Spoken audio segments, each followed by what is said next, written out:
c'est un petit peu particulier chez nous. Dominique Musée était un salarié qui est rentré chez nous en 95. En 2006, il a eu un accident de travail qui l'ont immobilisé pas mal de temps et il a eu le poignet cassé.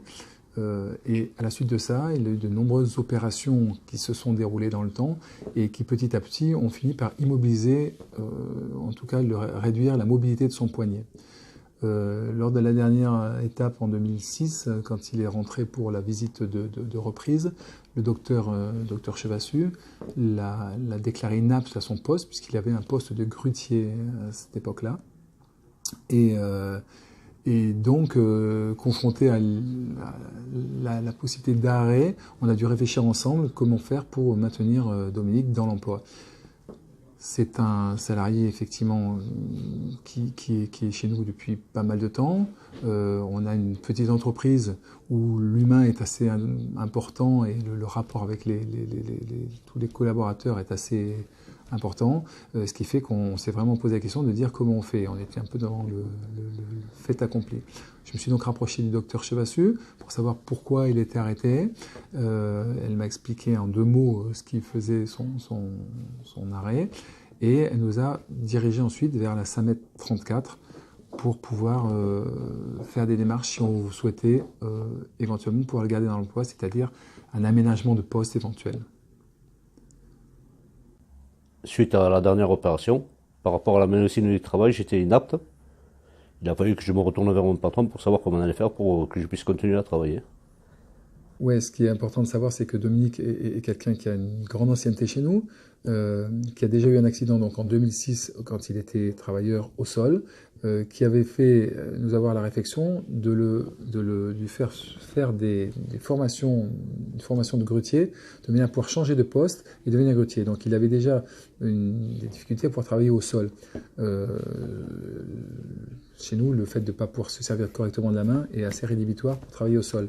Donc du coup, il est grutier depuis 2006, et c'est vrai que les multiples interventions qu'il a pu avoir, mise en place de broches, retrait de broches, etc., font que l'immobilisation de sa main s'accentuant ou n'allant pas dans le bon sens, le docteur a craint qu'il ne soit plus en capacité à travailler en sécurité pour les ouvriers au sol. C'est ce qui a déclenché au départ l'idée de le mettre inapte à son poste, mais qui posait un réel problème parce que inapte à la grue, il était aussi inapte à travailler au sol. C'était forcément pour lui assez rédhibitoire et c'était partir vers une séparation.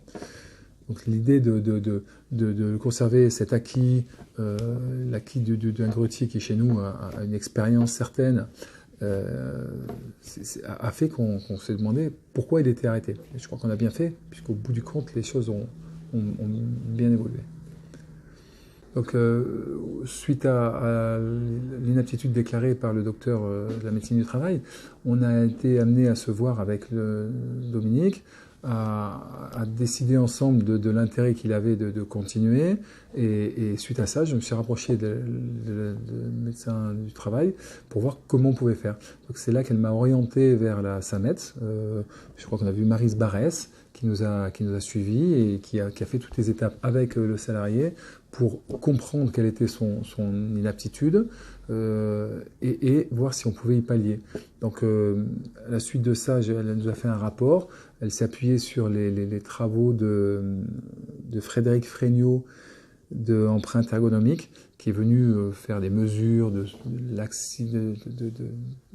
la capacité de mouvement du poignet de Dominique, et est venu voir les engins, enfin les cabines de pilotage de la grue sur notre dépôt, le dépôt de la personne qui nous loue des grues, de manière à voir s'il y avait des modifications à faire et quelles pourraient être les modifications à apporter aux commandes de la grue pour pouvoir travailler en sécurité avec tout le personnel dessous, puisque c'est quand même un poste où la sécurité est importante.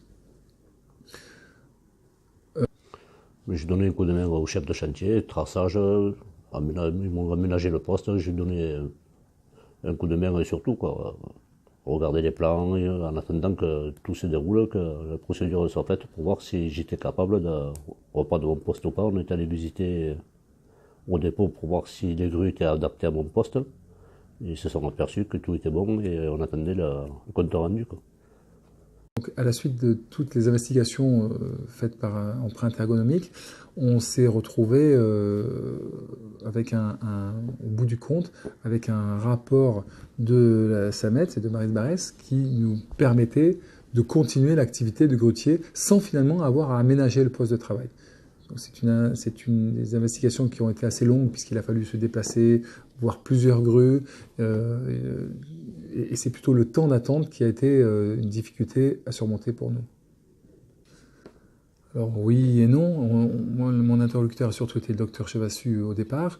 Ensuite, la SAMET 34 a pris le relais, mais chez moi c'est pareil, c'est mon directeur travaux qui a pris le relais puisque c'est lui qui a accompagné et la SAMET et Dominique pour aller sur les dépôts, pour voir des commandes de grues, qui a dû appeler nos fournisseurs de grues pour éventuellement avoir des plans, avoir de savoir si ce cas s'était déjà produit, s'ils avaient pu avoir des modifications de commandes de grues, j'entends.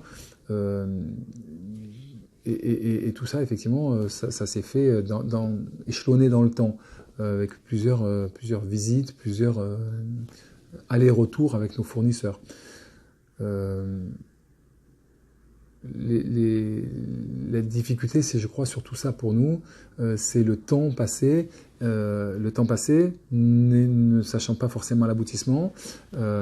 Aujourd'hui, il se trouve qu'il n'y a quasiment pas eu d'adaptation du poste, parce qu'on s'est rendu compte, en n'étant plus, enfin la SAMET en n'étant plus directement confrontée, et notamment empreinte ergonomique, qui est vraiment allé sur place voir le fonctionnement, s'est rendu compte qu'il n'y avait pas lieu de s'inquiéter sur la capacité de Dominique à commander la grue, et en tout cas à la commander en sécurité pour les autres salariés qui travaillent sous la grue, quoi. Je l'ai perçu long, sans peine de compte, on se demande qu'est-ce qui se passe, si on va pouvoir reprendre son poste, se retrouver sur le carreau, pour savoir si on allait continuer pour pouvoir travailler, quoi. Et on travaille dans des entreprises où le rapport humain est important, donc c'est vrai que se séparer d'un salarié qui a une grande ancienneté, c'est toujours un peu compliqué. On se dit que c'est un peu dommage de ne pas faire l'effort et de ne pas aller vers la démarche de comprendre pourquoi il est pas apte, et est-ce que, à moindre coût, en tout cas à coût mesuré, on est en mesure de le maintenir dans l'emploi. Il y a toujours cet équilibre pour le chef d'entreprise à qu'est-ce que je vais pouvoir faire, est-ce que ça va aboutir, et puis il y a surtout le temps qu'on y met. Je crois qu'il faut prendre le taureau par les cornes assez rapidement, de manière à ce qu'on déclenche les choses vite pour savoir assez rapidement se positionner. Est-ce qu'on va être en mesure de conserver l'emploi, ou du moins le salarié dans l'emploi, ou pas? En tout cas, ce qui est le plus contraignant, je crois, c'est vrai, c'est d'attendre, de laisser le temps passer, parce que c'est ce qui coûte le plus cher à l'entreprise au bout du compte.